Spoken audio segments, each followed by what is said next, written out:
અચ્છા, હવે છે ને અત્યારે છે ને ભક્તિ માર્ગની અંદર જે યુવાનો છે કે ઘણા લોકો જે ભક્તિમાં જોડાયેલા છે એ લોકોને ઘણી વખત પ્રશ્ન થાય, કારણ કે ઘણા એવા યુટ્યુબની અંદર કે સોશિયલ મીડિયામાં એવું પણ આવે છે કે બજરંગ બાણનો પાઠ ન કરવો જોઈએ.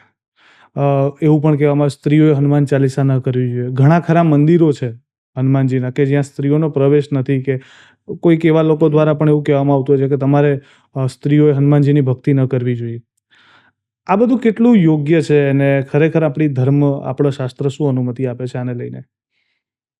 મને અનુજભાઈ એવો કોઈ ખ્યાલ નથી કે હનુમાનજીના મંદિરમાં બહેનોએ પ્રવેશ ન કર્યો એવું કોઈ મંદિર હોય. મને ખ્યાલ નથી, તમે ના, કદાચ એટલે જોયું છે. ઘણા એવા એક બે મને પણ નથી ખબર. હું એવું માનતો હતો અત્યાર સુધી કે અંદર તો પ્રવેશ કરવા જ દે, પણ એક બે હમણાં જ પ્રસંગો એવા ધ્યાનમાં આવ્યા છે કે જ્યાં સ્પર્શ કરતા હોય ક્યાંક તો ન પાડી દેવામાં આવે કે ભાઈ તમે નહીં આવો, તમારે અંદર ના આવવું જોઈએ.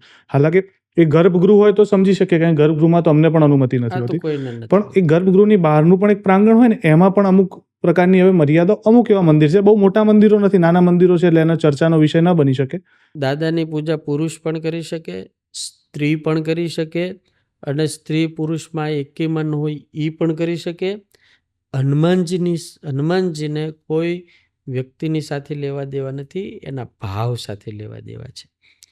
હનુમાનજીની પૂજા જો લંકાની રાક્ષસનીઓ કરી શકતી હોય તો ભારત વર્ષની આર્ય નારી કેમ ના કરી શકે? રહી વાત તમે અનુજભાઈ કીધું બજરંગ બાણની, જી હા, તો દાદાની ઉપાસના સાધના તમે હનુમાન ચાલીસાથી કરો ને, તમારે અઘરું અઘરું કરીને શું કામ છે? અચ્છા, એટલે ન હનુમાન કરવું જોઈએ. ના હું નથી ના પાડતો, બજરંગ બાણે કરાય, સંકટ મોચન કરાય, પણ તુલસીદાસજી એક વસ્તુ લખી ગયા અનુભવથી કે જો યહ પઢે હનુમાન ચાલીસા હોય સિદ્ધિ સાખી ગૌરીશા. આ હનુમાન ચાલીસા ગમે તે પઢે અને બધું મળે છે, તો પછી આપણે અઘરું અઘરું કરીને શું કામ છે? હું તો હનુમાન ચાલીસા અને દાદાની વાત તમામને એક જ વાત કરું છું કે હનુમાનજીને તમારે પ્રસન્ન જ કરવા છે ને, તો શ્રેષ્ઠમાં શ્રેષ્ઠ ઉપાય હનુમાન ચાલીસા છે. અને આપણને બધાને અનુકૂળ આવે એવી છે. ગમે ત્યારે કરો, ગમે ત્યારે કરો, ગમે તેમ કરો, ખાતા ખાતા, નાતા નાતા, હુતા હુતા, હાલતા હાલતા, બધી છૂટી છે.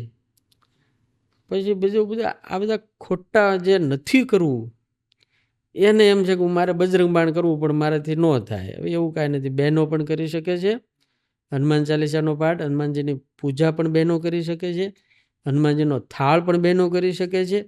પણ હા, શાસ્ત્રીય એક નિયમ છે, જ્યારે બહેનો પોતાના જે 3-4 દિવસ ધર્મમાં હોય ત્યારે એને હનુમાનજીને પૂજા કરાય નહીં. બાકી હનુમાન ચાલીસાનો તો પાઠ એ વખતે કરી શકે છે, એમાં કોઈ બાધા નથી. હા, કોઈ બાધા નથી. અચ્છા, આજકાલ યુવાનોમાં એક શબ્દ ચાલ્યો છે મેનિફેસ્ટેશન. કદાચ તમારા ધ્યાનમાં આવ્યો કે નહીં, ખ્યાલ નહીં. મેનિફેસ્ટેશન એટલે એવું કે તમારે બેઠા બેઠા કલ્પના કરવાની કે વિચારવાનું કે આ વસ્તુ મને મળી ગઈ છે અને મને મળી જશે, અને ખરેખરમાં એવું થાય. ધ સિક્રેટ કરીને એક બુક બહુ પહેલાં કોઈક રાઇટરે લખી છે કે તમે વિચારો એવું તમારા જીવનમાં થાય. આમ તો જોવા જઈએ તો આવો ભાવ કદાચ શ્રી કૃષ્ણએ કીધેલો છે કે યદ ભાવમ તદ ભવતી, બરોબર છે. પણ અત્યારે એના ભરોસે લોકો બેસી જાય છે, કારણ કે કૃષ્ણ બીજી બાજુ કર્મ કરવાનું પણ કહે છે, લોકો એનું ધ્યાન નથી લેતા. તો આવો વિચારો, આ પ્રકારના જે વિચારો આજના યુવાનો કરે છે, ખાલી વિચારવું અને વિચારવાથી બધું મળી જાય, ખરું? તમને શું લાગે છે? આપણે ગઈઢાવ કહેતા ચેક સલીના વિચારો છે, હા, કોઈ દાડ ના મળે. અમે ભણતા ત્યારે એક સૂક્ત આવતું હતું, નહીં પ્રવિશંતિ મુખે મુરા સુપ્તસ્ય સિંહસ્ય નહીં પ્રવિશંતિ મુખે. હૂતેલો સિંહ હોય તેના મોઢામાં ડાયરેક્ટ મૃગલું કોઈ જતું નથી, એને ખાવા માટે દોડવું પડે છે, શિકાર કરવો પડે છે. એમ બેઠા બેઠા આ જગતની અંદર ક્યારેય કોઈને કાંઈ મળ્યું નથી, અને બેઠા બેઠા જો અનુજભાઈ મળી જાય જી તો એને પચે પણ નહીં. હા, એટલે એનો ઉપયોગ સારો થાય નહીં. નહીં.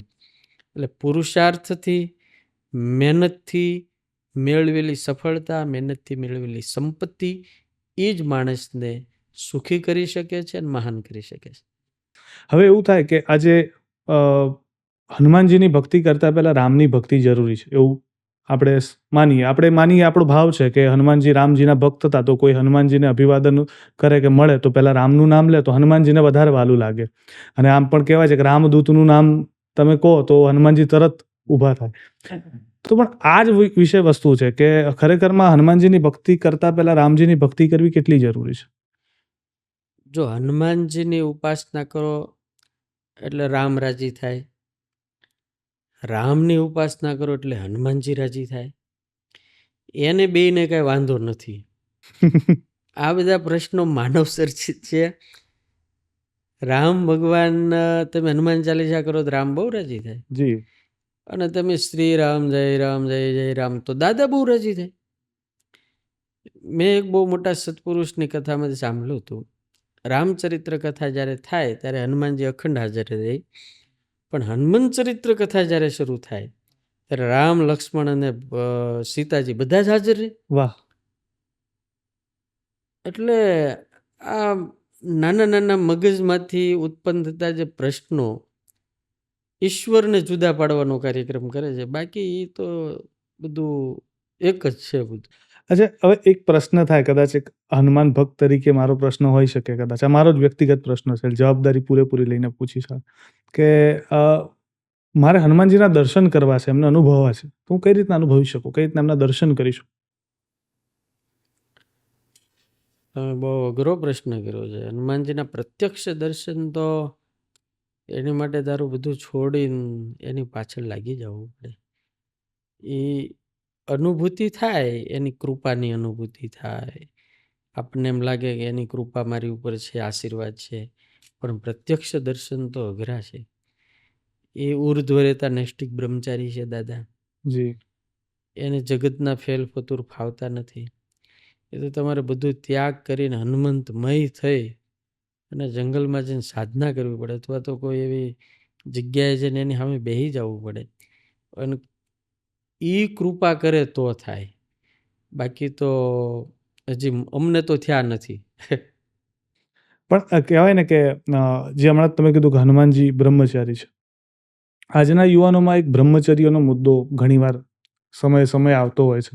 ઓન સોશિયલ મીડિયા છે કે યુવાનો જ્યારે બેઠા હોય ચર્ચા કરતા હોય તેમાં પણ યુવાનોમાં બ્રહ્મચર્ય પાલન કરવું કેટલું જરૂરી છે? કારણ કે ધીમે ધીમે વસ્તુ નષ્ટ થતી હોય એવું જોવા મળે છે.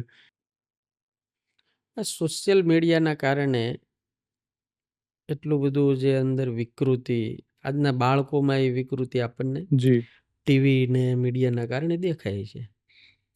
એટલે અત્યારે એ બધું અઘરું બહુ થઈ ગયું છે. પણ આપણે ભગવાનને રાજી કરવા માટે સંયમી જીવન જીવી શકીએ, જેટલું જીવાય એટલું. એનાથી યુવાન તાજો રહેશે, એનાથી યુવાન નવીન રહેશે, એનાથી યુવાનને ઉત્સાહ રહેશે, અને એનાથી યુવાનના મગજમાં કે હૃદયમાં રોજ નવા નવા સારા વિચારો આવશે.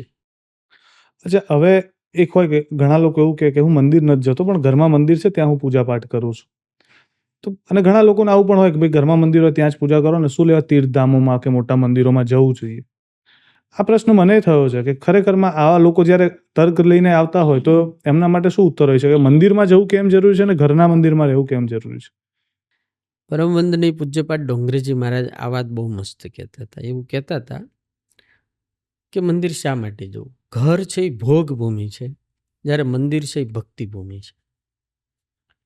એ જે મંદિરનું જે પરિસર ને ગર્ભગૃહ હોય છે, ત્યાં આસ્થા, શ્રદ્ધા, વિશ્વાસ અને ભક્તિ લઈને લાખો લોકો આવતા હોય છે. એની એક ઉર્જા હોય છે, એના એક ઓરા હોય છે. જ્યારે આપણા ઘરની અંદર આપણે બેઠા હોઈએ છીએ ત્યારે આપણી પત્ની, આપણી મમ્મી, આપણા પપ્પા, આપણા છોકરા, હગાવાલા, આ તે એ બધાના વૈચારિક વાતાવરણ હોય છે. આપણે ધ્યાનમાં બેઠા હોય અને છોકરા આવીને કે પપ્પા, એટલે આપણું ધ્યાન તૂટી જાય. જી. અથવા હનુમાન ચાલીસા કરતા હોય અને મોબાઈલ આવ્યો હોય તો આપણે હનુમાન ચાલીસા અડધેથી મૂકી દઈએ છીએ. એટલે પૂજ્ય ડોંગરેજી બાપા એવું કહેતા હતા કે મંદિર તો બહુ જરૂરી છે. અને શાસ્ત્રોમાં એવું લખ્યું છે કે ઘરે 1 માળા કરો, 100 માળા કરો, અને મંદિરમાં જઈને 1 માળા કરો, બંનેનું એક સરખું પુણ્ય હોય છે. કારણ કે ઋષિ મુનિઓએ અને સત્પુરુષોએ અને વેદ અને શાસ્ત્રોએ ભગવત પ્રાપ્તિનું નિશ્ચિત કરેલું સ્થાન છે. જેમ આપણે આખા જગતમાં હવા છે, પણ જો ટાયરમાં પંચર પડે અને હવા નીકળી જાય તો આમ ટાયર લઈને ઊભા રહી કે હવા પૂરાઈ જાય, હવા પૂરાઈ જાય, તો પૂરાય નહીં. હવા તો છે ભાઈ. પણ હવા પૂરવાનું જે નિશ્ચિત સ્થળ છે ત્યાં લઈ જાઓ એટલે પૂરાઈ જાય. એમ જગતની અંદર કણે કણમાં ઈશ્વર તારો ભાસે છે ભણકાર, ભગવાન બધે છે. પણ પરમાત્માને રહેવાનું નિશ્ચિત કરેલું સ્થાન એ ભગવાનનું મંદિર છે. એટલે ત્યાં જાય એટલે આપણને અંતરમાં શાંતિ પણ થાય, વિચાર પણ શાંત થાય અને સહજ આપણું મન ભગવાનમાં લાગે. એટલે મંદિરે જવાનું.